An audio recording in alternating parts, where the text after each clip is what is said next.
안녕하세요. 태성의 스니의 이효행입니다. 이번 열린 세미나 발표 시간에는 트리보엑스 인사이드 NCS라는 소프트웨어를 사용하여 회전체의 필수 요소인 저널 베어링을 해석하는 부분에 대해 발표를 하도록 하겠습니다.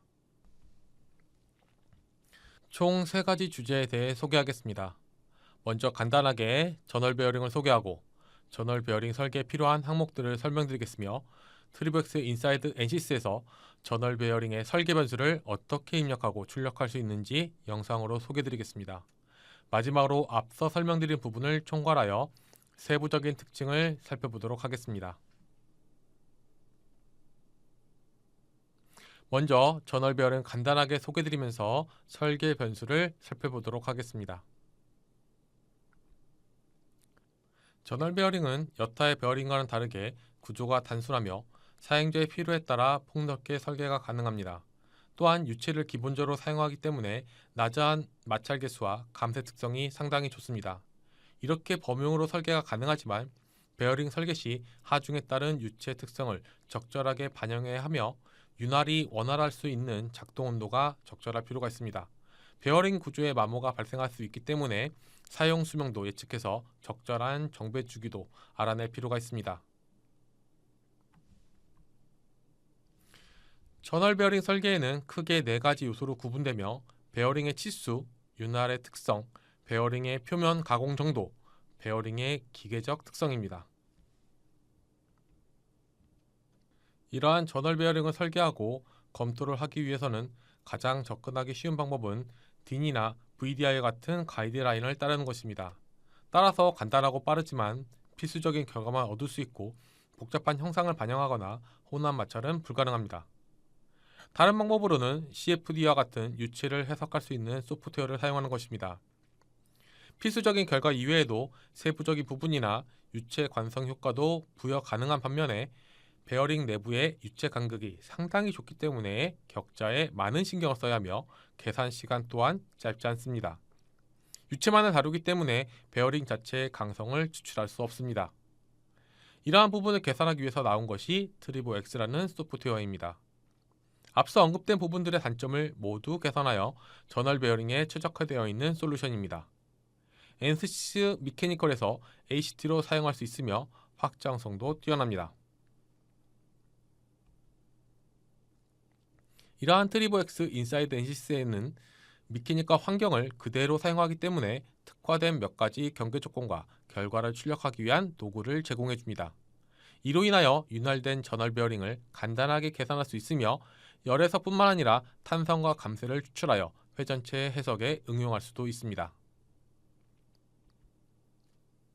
트리보엑스 인사이드 NCS는 독일 트리보 테크놀로지스에서 개발되었습니다. 축적된 기술력을 바탕으로 개발된 트리보엑스는 독일 캐드팸사와 협업하여 저널 베어링 모듈을 NCS 미케니컬에서 사용할 수 있게 되었습니다. 효율적인 저널 베어링의 설계가 가능하기 위해서는 베어링 내부에서 일어나는 다양한 상황을 알 수 있다면 최적화가 가능합니다. 일반적인 저널 베어링은 기본적인 가이드라인만으로도 설계는 가능하지만 다양한 변수로 인한 상세 분석은 어렵습니다. 베어링의 상세 해석은 2가지 항목으로 나누어 볼 수 있습니다. 첫 번째로 베어링의 발생 열, 윤활유의 흐름, 탄성 변형, 혼합 마찰과 같은 상세 분석이 가능하다면 최적화가 가능하게 되고 효율적인 베어링 설계를 할 수 있게 됩니다. 두 번째로 베어링의 상세 해석으로 추출할 수 있는 강성과 감쇄를 활용하여 베어링의 특성이 반영된 회전체 해석 또한 가능합니다. 마찰공학인 트리볼로지는 상대 운동을 하는 표면 간의 마찰, 윤활, 마모를 연구하는 공학이며 접촉 표면의 물리적 시스템을 이해하고 계산하는 데 중점을 두는 공학입니다. 마찰과 마모를 줄여 에너지 효율을 높이기 위해서는 축과 베어링 사이의 마이크로미터 단위의 윤활 간극이 중요하게 됩니다. 최적의 베어링 설계 위해서는 설계 치수와 베어링의 마감과 거칠기, 베어링의 형상과 재료의 특성에 영향을 받게 됩니다. 대표적으로 보자면 설계인자인 B는 베어링의 폭을 의미하며 하중 분산과 내구성에 영향을 미칩니다. D의 경우 베어링의 직경을 의미하며 베어링의 크기를 결정합니다. 일반적으로 베어링의 직경이 클수록 더 큰 하중을 지지할 수 있습니다. 간극의 경우 윤활유가 원활하게 유입될 수 있어야 하며 적절한 유망을 형성하는 데 필수적입니다. 간극의 형태가 원형일 경우 일정한 간극을 유지하게 되지만 고속 회전 시 유막의 온도가 높아질 수 있으며 타원형일 경우 수평 방향의 간극이 수직 방향보다 큰 경우 냉각이 잘 되고 고부하에 견딜 수 있게 됩니다. 마지막으로 표면의 거칠기와 같은 경우 약간 모순적인 면을 띠는데 직접적인 마찰이 발생할 경우 매끄러운 표면은 마찰을 줄여 베어링 효율을 높이며 거친 표면은 마찰을 증가시켜 열 발생과 마모를 촉진할 수 있습니다. 그렇지만 적절한 표면 거칠기는 윤활유가 베어링 표면에 균일하게 분포되도록 도와 유막 형성을 촉진하며 마모를 줄이고 베어링의 수명을 연장하며 반면 매끄러운 표면의 경우 윤활유가 쉽게 흘러낼 수 있어 윤활 효과가 감소할 수 있습니다. 이러한 전월 베어링의 특징을 파악하고 설계값을 도출해야 합니다. 이러한 전월 베어링은 구성품들 간의 다리 역할을 하게 되는데 일반적으로 회전 부인 샤프트와 고정 부인 하우징의 동적 거동의 특성을 결정하는 중요한 역할을 하게 됩니다. 특히 회전체의 경우 캠펠 다이아그램을 확인하게 되는데 이때 임계 속도를 결정하게 되는 요인 중 하나입니다. 따라서 적절한 강성과 감쇄 특성을 갖는 베어링을 설계해야 안전하고 내구성이 좋은 제품을 생산할 수 있습니다. 지금부터는 트리보엑스 인사이드 엔시스의 UI를 보여드리고 설정하는 방법을 소개해드리겠습니다. 미케니컬을 사용하시는 분이라면 설치할 때 제공하는 몇 가지 예제만으로도 짧은 시간에 기능 습득이 가능합니다. 우측 그림과 같은 전월 베어링이며 베어링의 간격은 80 마이크로미터입니다. 기존의 베어링을 설계해 보신 분들이라면 베어링과 샤프트 간의 갭과 베어링의 재질, 베어링의 회전 속도와 같은 여러 가지 변수들이 베어링을 설계하는 데 있어 중요한 부분임을 알고 계실 겁니다. 이러한 여러 가지 설계 변수들을 어떻게 구현하는지 사례로 알아보겠습니다. 먼저 트리백스 인사이드 엔시스를 설치하게 되면 워크벤치 메뉴에 하이드로 다이나믹 베어링이라는 해석 시스템이 추가된 것을 보실 수 있으며 해당 해석 시스템의 미케니컬 창을 확인하시면 트리백스 인사이드 엔시스 탭이 추가된 것 또한 확인하실 수 있습니다.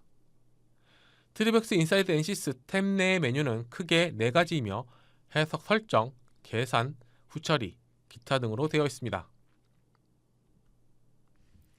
소개해드릴 이번 예제에서는 베어링의 탄성 거동에 대한 부분을 확인할 수 있는 예제이며 탄성 거동에 대한 영향을 고려할 수 없을 경우 우측 그래프와 같이 속도 변화에 따른 최대 유체 압력이 변화되지 않는 것 또한 보실 수 있습니다.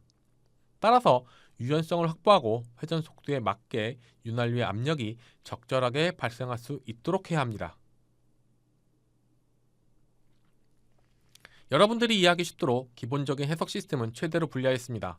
실제 베어링을 해석하실 때는 우측 그림과 같이 따라하지 않고 하이드로 다이나믹 베어링 시스템만 갖고 작업을 수행하셔도 됩니다. 미케니컬을 활성화한 다음 트리보엑스 인사이드 엔시스 탭을 클릭해서 경계 조건을 설정하겠습니다. 첫 번째로 경계 조건 중 윤활유 압력에 대한 설정을 추가합니다. 윤활유는 일정한 공급압을 갖고 있다고 가정하며 윤활유의 공급 위치를 지정하게 됩니다. 이때 공급되는 윤활유의 구멍이 베어링 내부 표면에 서페이스만 나눠져 있으면 됩니다.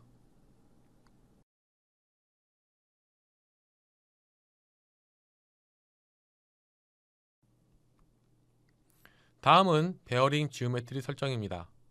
이때 지오메트리 선택은 네임드 셀렉션으로 미리 설정해야 선택하실 수 있습니다. 베어링과 샤프트의 면을 선택한 다음 준비된 실린더리컬 코디네이트를 선택합니다. 원통형 좌표계는 축의 회전 방향에 맞추어 설정되어 있어야 합니다.